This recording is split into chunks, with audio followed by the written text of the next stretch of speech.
तो क्या हाल चाल, बढ़िया। तो देखो, इस वीडियो में अपने क्या सीखने वाले हैं कि जीएबी कैसे कैलकुलेट करना है, क्या ग्रॉस एनुअल वैल्यू कैलकुलेट कैसे करना है। पार्ट 1 में हम लोगों ने क्या देखा कि इनकम फ्रॉम हाउस प्रॉपर्टी निकलेगा कैसे, और उसका फॉर्मेट क्या था, ग्रॉस एनुअल वैल्यू लेस करेंगे municipal tax actually paid by the owner during the previous year, आता था अपना नेट एनुअल वैल्यू, उससे माइनस कर देते क्या आपने डिडक्शन अंडर सेक्शन 24, उसमें सबसे पहले माइनस कर देते हैं standard deduction that is 30% of the NFE, उससे माइनस कर और सेकंड माइनस कर देते हैं इंटरेस्ट ऑन बोरोड कैपिटल, आता था क्या अपना इनकम फ्रॉम हाउस प्रॉपर्टी। ठीक है, इनकम फ्रॉम हाउस प्रॉपर्टी सबसे पहले क्या मेन चीज है ग्रॉस एनुअल वैल्यू निकालना। देखो, अगर ग्रॉस एनुअल वैल्यू निकालने में कभी आज तक दिक्कत हुआ है तो ये वीडियो देखने के बाद मेरे हिसाब से सारा दिक्कत खत्म हो जाएगा और आगे कभी दिक्कत नहीं होगा, मैं गारंटी देता हूं। सबसे पहले देखो ग्रॉस एनुअल वैल्यू का फॉर्मेट क्या होगा, निकलेगा। देखो ग्रॉस एनुअल वैल्यू कैसे निकलता है कि देखो, एक बार हम बोलेंगे, एक बार हम एसएससी बोलेगा कि भैया मेरे हिसाब से इतना रेंट हो रहा है, एक बार गवर्नमेंट बोलेगा कि मेरे हिसाब से इतना रेंट होना चाहिए। और कौन बात किसका बात माना जाएगा, तुम लोग सोचो। मेरा नहीं, गवर्नमेंट का नहीं, दोनों में जो हायर होगा ना, जिसमें इनकम ज्यादा होगा, गवर्नमेंट बोलेगा हाँ ये ठीक बोल रहा है। मतलब अगर गवर्नमेंट बोल रहा है कि 1 लाख इनकम है और मैं बोल रहा हूं 80,000 है, तो गवर्नमेंट बोलेगा नहीं मैं सही बोल रहा हूं, 1 लाख इनकम पे टैक्स दे भाई, ज्यादा अमाउंट पे टैक्स दे। लेकिन मैं बोल रहा हूं 1,20,000 इनकम है, गवर्नमेंट बोल रहा है 1 लाख, तो गवर्नमेंट बोलेगा नहीं यार तुम ही ठीक बोल रहा था, 1,20,000 पे टैक्स दे। ठीक है, तो देखो कैसे निकालें। तो ग्रॉस एनुअल वैल्यू में सबसे पहले लेते हैं हम लोग जीएमवी। क्या जीएमवी, जीएमवी का मतलब होता है ग्रॉस म्युनिसिपल वैल्यू। ये होता क्या था कि हर इलाके में म्युनिसिपल वैल्यू म्युनिसिपैलिटी होता है, उस इलाके का उस प्रॉपर्टी का एक वैल्यू निकलता है जो कि म्युनिसिपैलिटी निकलता है, जिसको बोलते हैं ग्रॉस म्युनिसिपल वैल्यू। ये गवर्नमेंट निकाला, इसको कंपेयर करेंगे और fair rent. Fair rent, fair rent क्या होता है, तो फेयर रेंट आसपास के लोकेलिटी का, घर का, जिस घर में आप हो उसके आसपास का घर का भाड़ा कितना है उस हिसाब से फेयर रेंट निकल आता है। इन दोनों का लेंगे क्या हायर, क्या लेंगे हायर, ये आ जाएगा अपना नोशनल रेंट। क्या आ जाएगा नोशनल रेंट, करेक्ट करेक्ट। अब देखो नोशनल रेंट आने के बाद एक इसको कंपेयर करेंगे स्टैंडर्ड रेंट से, किससे स्टैंडर्ड रेंट से। अब ये स्टैंडर्ड रेंट क्या होता है, तो क्या होता है हर एक स्टेट में एक रेंट कंट्रोल एक्ट होता है जिसके तहत बताया जाता है कि इतना मैक्सिमम इस रूम का या फिर इस घर का रेंट चार्ज किया जा सकता है। तो इन दोनों में से क्या लेंगे लोअर लेंगे, क्या लेंगे लोअर। ये आ जाएगा अपना आरईआर। आरईआर का मतलब क्या होता है रीजनेबल एक्सपेक्टेड रेंट। तो ये बता दिया गवर्नमेंट, गवर्नमेंट बोलता है कि मेरे हिसाब से रेंट इतना होना चाहिए। अब हम बताएंगे, हम बोले कि मेरा एआरआर एक्चुअल रेंट रिसीव्ड या रिसीवेबल मेरा कितना है, इन दोनों में से आरईआर और एआरआर में से क्या लिया जाएगा, तो मेरा क्या आ जाएगा GAV, that is gross annual value. इसको एक एग्जांपल से सपोज करो ग्रॉस म्युनिसिपल वैल्यू है अपना 1,20,000, फेयर रेंट है अपना 1,40,000। इन दोनों में से क्या लेते हैं हायर, तो हायर क्या होगा 1,40,000। इसको कंपेयर किससे करना है स्टैंडर्ड रेंट से। सपोज करो स्टैंडर्ड रेंट है 1 लाख, तो ये दोनों में से क्या लेना है लोअर लेना है अपने को, क्या लेना है लोअर। तो ये कितना आ गया 1 लाख, ये कितना आ गया 1 लाख। तो मेरा क्या है यहाँ पे RER reasonable expected rent, government कितना बोला 1 लाख रेंट होना चाहिए। मैंने बोला कि मेरा महीना का रेंट है सपोज करो 10,000 रुपया, ठीक है, गवर्नमेंट बोला तो पूरे साल का कितना होगा 1,20,000। तो गवर्नमेंट बोलेगा ठीक है 1,20,000 रुपया टैक्स दे देना। तो टैक्स मतलब कैलकुलेट करेंगे जीएबी दे देना, कितना ग्रॉस एनुअल वैल्यू कितना हो जाएगा 1,20,000। सपोज करो हम बोलते हैं कि नहीं मेरा 8,000 महीना है, तो कितना होता है 96। तो गवर्नमेंट बोला 1,96 में हायर कौन सा है 1 लाख ना, 1 लाख पे टैक्स देना। मतलब ग्रॉस एनुअल वैल्यू आरईआर और जो मैं बोल रहा हूं एआरआर दोनों में से हायर लेंगे, दोनों में से हायर लेंगे। फिर से एक बार बोलो कैसे निकलेगा, तो सबसे पहले ग्रॉस म्युनिसिपल वैल्यू और fair rent whichever is higher, फिर उसको कंपेयर किससे करेंगे स्टैंडर्ड रेंट से, व्हिचएवर इज लोअर, तो आ जाएगा अपना क्या रीजनेबल एक्सपेक्टेड रेंट। उसको कंपेयर करेंगे एआरआर से, तो आ जाएगा मेरा ग्रॉस एनुअल वैल्यू। अब देखो जब एआरआर निकालेंगे ना एक्चुअल रेंट रिसीव्ड या रिसीवेबल, तो 4 सिनेरियो हो सकता है। कितना सिनेरियो हो सकता है 4 सिनेरियो। ये समझ में आ गया ना सबको, एक बार फोटो ले लेना या कॉपी में लिख लेना, ठीक है। 4 सिनेरियो हो सकता है, when there is vacancy, when there is no vacancy and no empty arrangement। Vacancy का मतलब क्या होता है ना, वैकेंसी का मतलब घर खाली पड़ा हुआ है। देखो एक होता है सेल्फ ऑक्युपाइड, एक होता है लेट आउट और एक होता है वैकेंसी। सेल्फ ऑक्युपाइड मतलब आप उस घर में रह रहे हो, लेट आउट मतलब आपने घर को भाड़ा पे दे दिया है, और वैकेंसी का मतलब उसका कोई नहीं है भाई, वो अकेला है, अकेला मर रहा है। मतलब उस घर में कोई नहीं रहता है, ना खुद रहते हो ना भाड़े पे दियो, मतलब वो खाली है, रेंट पे भी नहीं लगा पा रहे हो, that is called vacancy. Unrealised rent का मतलब आपको रेंट मिल नहीं रहा है, और अनरियलाइज रेंट 4 कंडीशन होगा तभी माइनस करने को मिलेगा। तुम लोग को एग्जाम में अगर अनरियलाइज रेंट रहा है तो माइनस कर लेना, पर 4 कंडीशन देख लेना, अगर कंडीशन नहीं रहे तो चुपचाप माइनस कर लेना। कंडीशन मैं बता दूंगा कि चार कंडीशन कब क्या क्या होता है, थ्योरी क्लास दूंगा एक और इनकम फ्रॉम हाउस प्रॉपर्टी का। एक क्या हो सकता है कि जहां पे अनरियलाइज रेंट रहे बट वैकेंसी ना रहे। तीसरा केस हो सकता है कि वहां पे वैकेंसी तो है बट अनरियलाइज रेंट ही नहीं है। चौथा केस क्या हो सकता है, वैकेंसी भी है और अनरियलाइज रेंट है। यही परमुटेशन कॉम्बिनेशन हो सकता है और कुछ नहीं, कि जहां पे वैकेंसी है सो जहां पे अनरियलाइज रेंट भी नहीं है वैकेंसी भी नहीं है, जहां पे वैकेंसी है अनरियलाइज रेंट नहीं है, जहां पे अनरियलाइज रेंट है वैकेंसी नहीं है, और फोर्थ जहां पे दोनों है वैकेंसी भी है और अनरियलाइज रेंट भी है। तो इसमें एग्जांपल समझने का ट्राई करते हैं कि इसको कैसे कर सकते हैं, लेकिन ये फॉर्मेट हट जाएगा हमारा। देखो यहां तक तो कोई दिक्कत नहीं है, आरआर का तो नॉर्मल कैलकुलेशन है, जो चेंज होगा ये चारों जो आया है ये चारों यहीं पे आके चेंज होगा ए आर आर में, जो हम लोग बोलेंगे, क्योंकि हम नहीं बोलेंगे कि भैया मेरे को पैसा तो दिया ही नहीं अनरियलाइज रेंट है, भैया आप लोगों को घर खाली तो टैक्स क्यों लोगे। तो देखते हैं चारों सिनेरियो में कैसे क्या कर सकते हैं। दीवाना हाँ, तो देखो ये मैंने बहुत मेहनत से एक एग्जांपल फ्रेम किया है, इससे आपको हर डाउट क्लियर हो जाएगा, और नहीं क्लियर हुआ भगवान का नाम नहीं क्लियर हो रहा तो मतलब क्लियर हो जाएगा एकदम गारंटी है। देखो चार केस है, यहां पे क्या है, ना वैकेंसी है ना अनरियलाइज रेंट है। देखो सिंपल, ग्रॉस म्युनिसिपल वैल्यू कितना है 2 लाख, फेयर रेंट कितना है 2,80,000, दोनों में से क्या लेंगे, हायर लेंगे तो 2,80,000 क्या आ जाएगा मेरा नोशनल रेंट, स्टैंडर्ड रेंट लेंगे, स्टैंडर्ड रेंट कितना है मेरा 2,40,000, दोनों में से क्या लेंगे लोअर, तो 2,40,000 मेरा क्या आ गया यहाँ पे रीजनेबल एक्सपेक्टेड रेंट। अब अपना क्या लेंगे यहाँ पे एआरआर, एआरआर का कितना होगा 15,000 इंटू 12 तो कितना होगा 1,80,000। इन दोनों में क्या लेते हैं हायर लेते हैं, हायर होगा तो कितना होगा 2,40,000। ये मेरा क्या आ गया ग्रॉस एनुअल वैल्यू, जब ना ही वैकेंसी है और ना ही अनरियलाइज रेंट है तो इस तरीके से बनेगा। अब आते हैं अनरियलाइज रेंट रहे पर वैकेंसी ना रहे तो क्या करेंगे। देखो सेम पहले तो अपना आईआर निकाल लेते हैं, तो आईआर में कोई झमेला नहीं है। सबसे पहले क्या लेंगे GMB 3 lakh, fair rent 3.5 lakh, दोनों में से क्या लेते हैं हायर 3.5 लाख, फिर लेंगे स्टैंडर्ड रेट 3,20,000, ये रहा स्टैंडर्ड रेट 3,20,000, क्या होगा दोनों में से लोअर कितना है 3,20,000। यहां तो मेरे हिसाब से कोई दिक्कत नहीं होगा किसी को भी। ये तो आ गया अपना क्या आरआर रीजनेबल एक्सपेक्टेड रेंट। अब यहां से कहानी चालू होती है। देखो अनरियलाइज्ड रेंट है तो अब क्या करोगे, कुछ नहीं करना है, पूरे साल का रेंट निकालना माइनस कर देना कितना आपका अनरियलाइज्ड और दोनों में से हायर ले लेना। एआरआर जैसे यहाँ पे एआरआर अगर है और एआरआर भी है और अनरियलाइज्ड रेंट है तो क्या करोगे, क्या लेना एआरआर माइनस यूआर, क्या करना है एआरआर माइनस यूआर, मतलब actual rent receivable received minus unrealised. देखो पूरे साल में मेरे को रेंट कितना मिलना चाहिए था 30,000 पर मंथ है, मतलब पूरे साल का कितना होगा 3,60,000, 3,60,000 माइनस कितना नहीं मिला 60,000, कितना नहीं मिला 60,000, तो ये कितना होगा 3 लाख।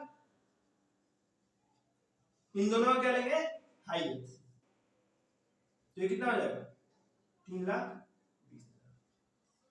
यानी कि इसके ऊपर अपने को क्या देना पड़ेगा, मतलब ये अपना हो जाएगा क्या ग्रॉस एनुअल वैल्यू, ये क्या हो जाएगा अपना ग्रॉस एनुअल वैल्यू। देखो मैंने कुछ नहीं किया, जब अनरियलाइज्ड रेंट है तो पूरे साल का रेंट निकालकर, पूरे साल का रेंट निकालकर जितना आपका अनरियलाइज्ड है उसको माइनस कर देना, और फिर सेम प्रोसेस आरआर और जो हम बता रहे हैं अनरियलाइज्ड रेंट माइनस करने के बाद हायर ले लेंगे, बस सेम कहानी। ठीक है, अब देखो तीसरा केस क्या है जहां पे वैकेंसी है बट कोई अनरियलाइज्ड रेंट नहीं है। देखो यहां पे अपने को क्या लगाना पड़ेगा लॉजिक थोड़ा सा, आरआर तक सबसे पहले पहुंचते हैं। तो क्या है 2.5 लाख और 1,90,000, व्हिचएवर इज हायर, हायर कितना है 2.5 लाख, इसके बाद कितना है ये 1,80,000, इन दोनों में से लोअर कितना है 1,80,000। अब देखो नॉर्मली क्या कर रहे हैं, यहां भी दोनों में से क्या लिए आरआर और एआर हायर, यहां भी क्या किए हायर लिए, यहां पे गवर्नमेंट बोलता है रुक जाओ। देखो अगर वैकेंसी है ना तो आपके ऊपर बहुत ज्यादा बर्डन नहीं डालेंगे, बहुत ज्यादा बर्डन नहीं डालेंगे, गवर्नमेंट बोलता है कि आरआर आप कैलकुलेट किया, मैंने बोला हाँ बिल्कुल कैलकुलेट किया। बोला गवर्नमेंट एक काम करो, वैकेंसी के बिना आप बताओ कि आपका साल भर का रेंट कितना होगा। वैकेंसी के बिना आपका साल भर का रेंट कितना होगा? तो मैंने बोला वैकेंसी के बिना मेरा साल भर का रेंट होता 18,000 इंटू 12, मतलब 2,16,000। करेक्ट? नहीं, कितना होगा 18,000 इंटू अगर हम 12 करेंगे तो कितना होगा? 18 के 4 54,000 और 1,80,000 मींस 2,34,000 के आसपास होना चाहिए। करेक्ट? 2,34,000। एक मिनट को कैलकुलेट करके देख सकते हैं। 18,000 इंटू 12, सॉरी 2,16,000, 2,16,000 तो ये कितना होगा? 2,16,000 होगा।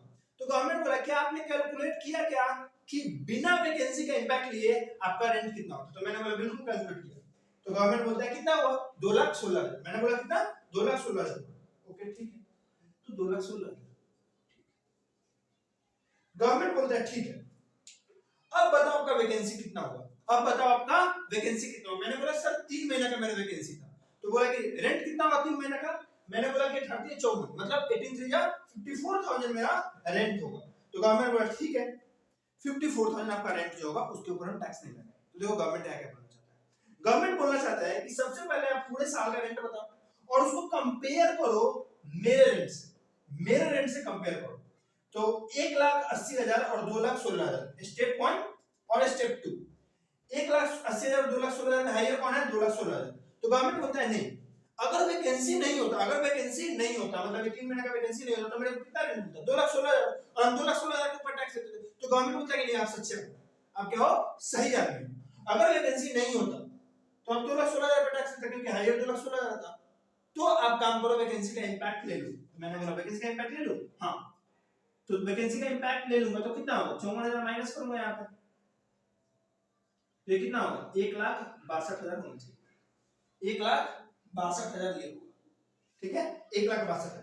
तो जो हायर कंसेप्ट था ना इन दोनों में, हायर तो 1,80,000 है, बट गवर्नमेंट बोला नहीं आपको 1,80,000 रुपए नहीं, आप 1,62,000 रुपए टैक्स दो, आप 1,62,000 रुपए टैक्स दो। बट वैकेंसी का इंपैक्ट कब दिया? तो गवर्नमेंट बोला वैकेंसी आप उसी समय ले सकते हो, वैकेंसी आप उसी समय जब ले सकते हो जब आपका ये जो ARR आया, actual rent received receivable without vacancy, मेरे आरआर से ज्यादा होना चाहिए। मतलब ये 1,80,000 था, ये 2,16,000 आया ना, तभी ये माइनस कर दिया 54,000, क्योंकि ये 1,80,000 से 2,16,000 था। Without taking effect of vacancy अगर ये आपका ज्यादा है, अगर ये आपका ज्यादा है पूरे साल का, तब तो हम आपको वैकेंसी माइनस करने देंगे। और दोनों में से जो आप बोलोगे हम मान लेंगे, जो आप बोलोगे ना हम वही मान लेंगे। अब जो बोलोगे, मान लो यहाँ पे 1,62,000 बोले हो, हम 1,62,000 मान लिए। आप यहाँ 2 लाख बोलते हम 2 लाख मान लेते, आप यहाँ 3 लाख बोलते हम 3 लाख मान लेते, आप यहाँ 1 लाख बोलते 1 लाख मान लेते। लेकिन कंडीशन क्या है वैकेंसी का इंपैक्ट लेने के लिए कि आप बिना वैकेंसी के ये 2,16,000 आपका इससे ज्यादा होना चाहिए, मतलब 1,80,000 जो आपका आरियर है उससे वो ज्यादा होना चाहिए। अब सपोज करो यहाँ पे 1,80,000 है, ये 2,16,000 नहीं, सपोज करो मेरा रेंट होता 12,000 रुपए पर, तो कितना होता? 1,44,000 होता ना, 1,44,000 होता ना। तो गवर्नमेंट बोलता नहीं आप शुरू से छोड़ो, अगर वैकेंसी नहीं भी होता तो आप पूरे महीने में पूरे साल में कितना कमाते? 1,44,000 और दोनों में से हाईयर कौन थे? हम ही हाईयर है, तो हम नहीं लेने देंगे वैकेंसी का इंपैक्ट, तब हम वैकेंसी का इंपैक्ट नहीं लेंगे।